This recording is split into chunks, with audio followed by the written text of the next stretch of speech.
और आज काफ़ी दिन के बाद व्लॉग बना रही हूँ। जैसे मैं यहाँ से मुंबई गई थी, फिर मुंबई से आई तो मैंने कुछ बनाया नहीं वीडियो। तो चलो अभी देहरादून पहुँच भी गई, आज 3-4 दिन हो गए हैं। तो मैंने कहा चलो थोड़ा बहुत व्लॉग बनाते हैं। अभी टाइमिंग हो रहा है 12:30। तो अभी जितनी भी रजाइयाँ हैं उनको थोड़ा धूप लगा देते हैं। और साथ में मेरी मम्मी भी आई है, यहाँ पर मम्मी भी काम कर रही है। तो अभी मैंने सारे कपड़े निकाल रही हूँ, तो मैंने कहा धूप में लगा देती हूँ। तो यहाँ पर मम्मी भी काम कर रही है और मैंने यहाँ पर ये पूरा इधर ये पूरा धूप में सुखाना है। इधर भी मैंने पूरा कपड़े बिखा रखे हैं। तो अभी देखती हूँ, जो ज़रूरत का होगा उसको रखूँगी और जो ज़रूरत का नहीं है उसको फेंक दूँगी, क्योंकि रखते रखते बहुत ज़्यादा कपड़े हो गए हैं। तो अभी देखती हूँ। तो अभी सबसे पहले मैं सोच रही हूँ रजाइयों को धूप लगा देते हैं, क्योंकि साल में एक बार धूप लगाना भी ज़रूरी है। सीलन उससे भी थोड़ा वो हो जाता है, क्योंकि अब सर्दी आ गई है, सर्दियों में तो रजाई ओढ़ना ही है। तो अभी बस मम्मी को भी बोलती हूँ कि पहले ये धूप में रख देते हैं, फिर उसके बाद अंदर का करती हूँ। मम्मी किचन का कर रहे हैं। आमा यो के हुन्छ रजाई घाममा उ गरिदिउँ त। तो यहाँ पर मम्मी और मैं लग गए थे कपड़े सुखाने में। तो यहाँ पर जैसे आप देख सकते हैं बहुत कपड़ों का रास दिख रहा होगा आपको। तो यहाँ पर मैंने बहुत सारे कपड़े रखे हैं, जैसे रजाई भी काफ़ी ज़्यादा हैं, कंबल भी है और कितने कपड़े ऐसे हैं जो ज़रूरत के नहीं है। तो मैंने सोचा कि चलो आज थोड़ा टाइम निकाल के वो करते हैं। तो यहाँ पर मैं मम्मी को बोल रही थी कि आप रख दो, मैं सुखा दूँगी, आप ये वाला दूसरा कुछ काम कर लो। तो मम्मी ने कहा नहीं, तू मतलब जो रजाई का कवर है वो निकाल के रख दे और मैं एक एक करके लेके छत पे जाके सुखा दूँगी। तो मैंने कहा चलो, फिर फटाफट से मैंने वो भी मशीन भी चालू कर दिया था कपड़े धोने का। तो मैंने कहा चलो साथ के साथ कपड़े भी धुल जाएंगे और ये जितने भी कवर हैं उनको भी धो के फिर से जब सूख जाएगा तो फिर अच्छे से कवर डाल के फिर रख देंगे। तो यहाँ पर एक एक करके मैंने सारे कपड़े निकाल दिए थे और इसमें इतने ज़्यादा कपड़े थे ना, आकाश के भी थे, वर्षा के भी थे, मेघा के भी थे। मतलब कितने कपड़े तो थे यूज में थे, कितने यूज में नहीं थे। तो वो ये सोच रही थी कि मैं क्या करूँ इन कपड़ों का। एक तो आजकल किसी को देने में भी वो लगता है कि किसी को बुरा ना लगे, ना पहने, और कोई पहनता भी नहीं है, कोई पहन भी लेता है। तो मैंने कहा चलो देखते हैं इसमें से अगर कोई ज़रूरत का, मतलब जैसे ठंड आ रही है तो देखती हूँ स्वेटर या जैकेट वगैरह होगा तो उसको मैं अलग से रख के फिर अभी सोच रही हूँ कि शाम को जाते हुए दूंगी। और आज हमारे यूनिट की दीदी हैं, उन्होंने बुलाया था, इस वजह से कितने दिन से बुला रही थी कि क्यों नहीं आ रहे हमारे घर। तो फिर मैंने कहा चलो जाती हूँ। और आज का ही मेरा प्लान बना हुआ था जाने का, पर फिर काम जैसे देख रही थी तो इतना काम फैल गया है, तो ये काम छोड़ के क्या जाना। तो फिर मैंने वो दीदी को बोल दिया था कि आज नहीं आऊँगी, कल आऊँगी। पर वो दीदी ने फ़ोटो भेज दिया कि मैंने सेल रोटी भी बना दिया है, चटनी भी बना दिया है, तुम अभी बोल रही नहीं आऊँगी, आज कल आऊँगी। तो मैंने कहा चलो फिर ये जो काम है फटाफट से थोड़ा बहुत ही करते हैं, उसके बाद फिर कल आके करेंगे। तो फिर सारा मैंने जितने भी कपड़े हैं जो यूज में थे उनको बाहर रख दिया और जो यूज में है उनको साइड में रख दिया, और सिर्फ 2-3 ही कपड़े, थोड़े बहुत ही कपड़े धोए, उसके सारे कपड़े मैंने बाथरूम में साइड में रख दिया। और उसके बाद फिर अभी शाम भी हो गई थी तो बस फटाफट से अब मैं रेडी होती हूँ। रेडी भी हो गए हैं और अभी जा रहे हैं। अभी लाइट भी चली गई है तो कपड़े अभी आधे धोए हैं, आधे कल धोंगी। और मेरा जाने का कल था, आज का मैंने कैंसिल कर दिया था, पर उन्होंने बोला कि मैंने सेल रोटी बना दिया है तो इसलिए जा रहे हैं। चलो, यहाँ पे रजाई वगैरह पूरा थोड़ा बहुत ही सुखाया है और कल सुखाएंगे। तो चलिए, मैं पता क्यों मेरा आज आने का कैंसिल हो रहा था, पर मैंने ये रोटी देख के मैं आई। सच में दीदी ने बोला रोटी बना दिया है, दीदी ने बोला मैंने रोटी बना दिया, मैं फिर आ गई फटाफट। हाँ। तो फोटो भेजो तो फिर आ जाओ जल्दी जल्दी खाना। कभी आती मेरी मेहमान? आती हूँ, क्यों नहीं आती। पहले आई थी तो नहीं था ये, अभी नया बनाया आपने। वाह क्या बात है दीदी। यो सबै बन्द गरेपछि यो माथि जलाउँदा राम्रो चाहिँ राम्रो देखिन्छ होला न। यो कि बीच गर्न झुमर हाँ, आते ही अब चाय, गरम गरम चाय और चटनी और सिलरोटी इसने मुझे दौड़ा के लेके आया। मम्मी के लिए भी डाल दिया है और यहाँ पर बस खाते हैं फटाफट से। और गार्डन में कितना टाइम देते हो मैडम आप? मैं सुबह 2 घंटा, शाम को 2 घंटे? नहीं, सुबह से दिन का 2 घंटा टाइम देना पड़ता है पानी के लिए, खोदने के लिए। तभी तो इतना अच्छा बना रखा है गार्डन, सच में बहुत अच्छा। साग से लेके हर चीज़ बाबा। घर में है 2 ही जन, मियाँ बीबी, फिर भी मेहनत बहुत करते हैं। चलो अभी जा रहे हैं, टाटा बाय बाय। बहुत अच्छा लगा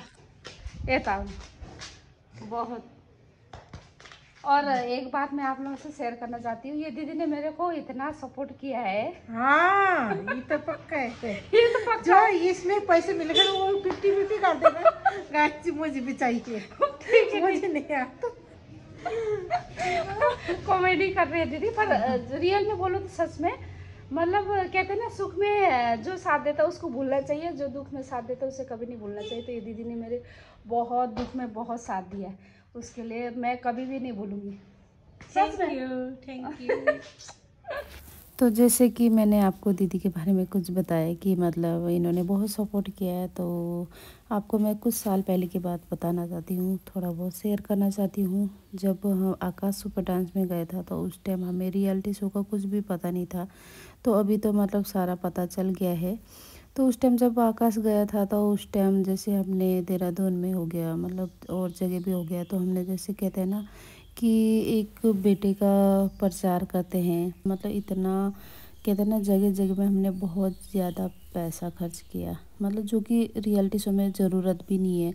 ना शो वाले मांगते हैं ना चैनल वाले, तो हमें इतना पता नहीं था और हमने इतना मतलब सारा मतलब पैसा जितना जैसे भी होता है, इधर से भी ढूंढे उधर से भी, मतलब जो थोड़ा बहुत अपने पास था वो भी हमने खर्च कर दिया था और सारा पैसा। और आज की डेट में आपको पता ही है, कोई भी अगर 10 भी 5,000 भी मांगेंगे कोई भी नहीं देता है।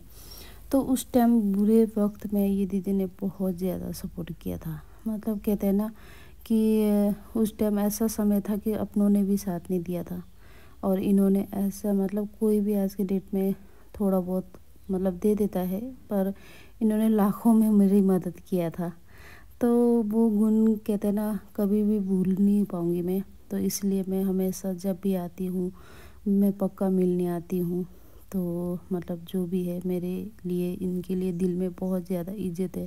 कहते हैं ना दुख में जो साथ देता है उसको कभी भूलना नहीं चाहिए, और जो सुख में देता है बल्कि उनको भूल जा, पर दुख में जो साथ देता है उनको कभी भूलना नहीं चाहिए।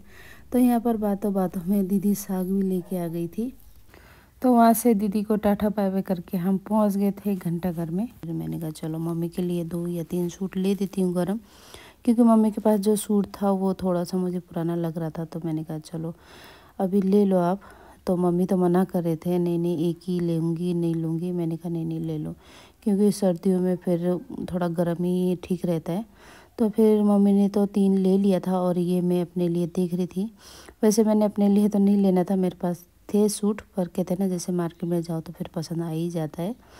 तो फिर यहाँ पर फिर मैं देख रही थी कि कौन सा लूँ कौन सा ना लूँ। मतलब कहते हैं ना दुकान में जाओ तो बहुत ज़्यादा कन्फ्यूजन हो जाता है, वैसे हो रहा था। तो फिर मैंने कहा चलो एक बार देखती हूँ। तो यहाँ पर मैं ऐसे लगा के देख रही थी और मम्मी को पूछ रही थी, तो जितना भी मैं लगा के देख रही थी सारे मम्मी बोल रही थी ये भी अच्छा है ये भी अच्छा है। तो मैंने कहा मम्मी आपने तो और ज़्यादा मुझे कंफ्यूज कर दिया कि मतलब जो भी मैं दिखा रही हूँ आप बोल रही हैं सारे अच्छे हैं। तो फिर वही देख रही थी कि कौन सा लूँ कौन सा ना लूँ। दुकानदार भी बोल रहा था कि ये भी अच्छा है वो भी अच्छा है, और दुकानदारों का तो होता ही है कि वो जो ग्राहकों को बोलती हैं। तो यहाँ पर बस फाइनली फिर मैंने पसंद कर लिया था और यहाँ से मतलब मैंने 3 सूट लिया और मम्मी के लिए 3 लेके आई थी और मैं अपने लिए 3 लेके आई थी। और रात को घर पहुंच गए थे और ये दूसरे दिन का क्लिप है। तो दूसरे दिन मतलब पूरे मैंने सुबह से कपड़े धो रही थी और मम्मी ने पूरे ये जितने भी रजाई थे सबको छत में ले जाके सुखाया, और मम्मी ने मतलब पूरी छत की भी सफाई अच्छे से कर दी, झाड़ू वगैरह लगा दिया।